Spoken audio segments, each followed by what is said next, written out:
जय जिनेंद्र। मित्रों, आज हम देखेंगे दुश्मा नामक छठे आरे के बारे में। हम इस समय वर्ष 20,525 में हैं। दुनिया में सब कुछ बदल चुका है। ये है भविष्य की दुनिया। टेक्नोलॉजी इतनी हावी हो चुकी है कि लोगों ने धर्म आराधना को भुला दिया है। चारों ओर सिर्फ पैसों की अंधी भागदौड़ है। पैसे के बिना कुछ नहीं। पाप और हिंसा अपने चरम पर है। छठा आरा प्रारंभ हो चुका है। चारों ओर त्राहिमाम मच गया है। ऊपर से आग बरस रही है। नीचे बाढ़ आ गई, महाप्रलय आ गया। हमें बचाओ। इस छठे आरे में सब कुछ समाप्त हो जाएगा। कुछ गिने चुने लोग ही बचेंगे। बचे हुए लोगों को भरत क्षेत्र के अधिपति देव उठाकर वैताढ़ पर्वत ले जाएंगे। बचाओ! कोई है? हमें यहाँ से निकालो। ये महाप्रलय है। ये कैसी जगह है? हमें यहाँ क्यों लाए? कोई है? वैताढ़ पर्वत, जिसे विजयार्ध पर्वत के नाम से भी जाना जाता है, उस पर्वत के दक्षिणी व उत्तरी भाग पर जो गंगा और सिंधु महानदियां हैं, उनके किनारों पर बने हुए कुल 72 गुफा जैसे बिल है। इन 72 बिलों में से 63 में मनुष्य, 6 बिलों में स्थलचर पशु एवं 3 बिलों में खेचर पक्षी रख देते हैं। अब इन्हीं मनुष्यों और पशुओं की नई पीढ़ी जन्म लेगी। इनसे पैदा होने वाली पीढ़ी की लंबाई 1 हाथ जितनी और अधिकतम आयु 20 वर्ष होगी। इस छठे आरे के दुश्मा काल में ऐसे बौने ही पैदा होंगे। इन बौनों के शरीर में मात्र 8 पसलियां होंगी। छठे आरे में जन्म लेने वाले यह लोग दीनहीन, क्रोधी, कामी, क्रूर, अंधे काने, गूंगे, कुबड़े, कुरूप और दुर्गंधित देह वाले होंगे।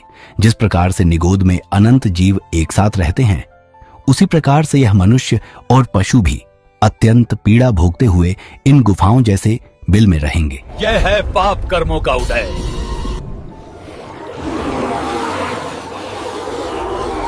यहाँ पर दिन में सूर्य आग की तरह तपेगा। रात्रि में चंद्रमा अत्यंत ही शीत प्रदान करेगा। आकाश से अग्नि की वर्षा होगी। नदियों में पानी उबलेगा।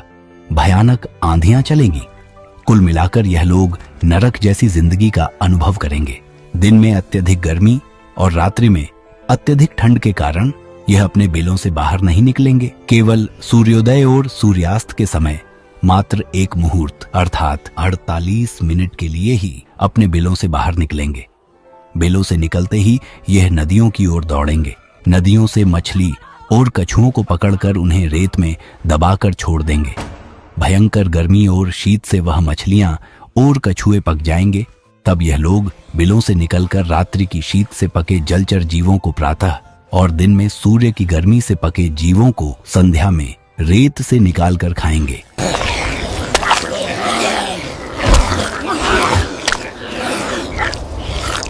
खोपड़ी में पानी पिएंगे।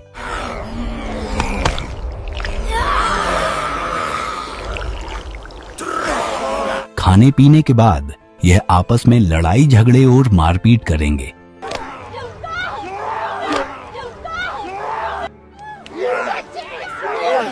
उसके बाद वासना में अंधे होकर रिश्तों की मर्यादा को भुलाकर अपने ही परिवार की स्त्रियों के साथ दुष्कर्म करेंगे।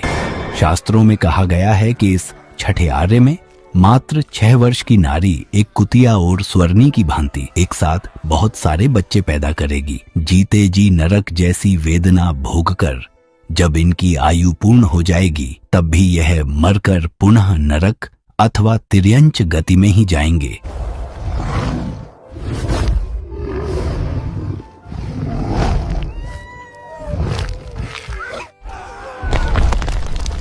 हमने जिनेंद्र भगवान की वाणी क्यों नहीं सुनी?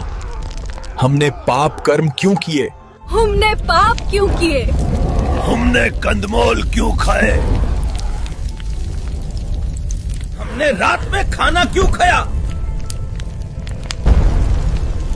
अगर तुमने अपने पूर्व जन्मों में तीर्थंकर भगवान की वाणी को मान लिया होता तो तुम्हें इस भयानक नरक में नहीं आना पड़ता।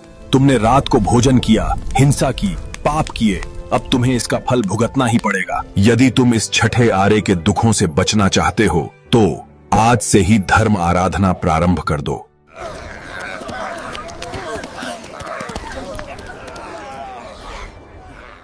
मित्रों, छठे काल की इस भयंकर वेदना से बचने के लिए हमें अधिक से अधिक धर्म आराधना एवं श्री जिनेंद्र भगवान के बताए हुए मार्ग पर चलना होगा। सभी प्रकार के पापों से दूर रहना होगा। इस वीडियो में अभी हमने 21,000 वर्षों तक चलने वाले अवसर्पिणी काल के छठे आर्य का विवरण देखा है।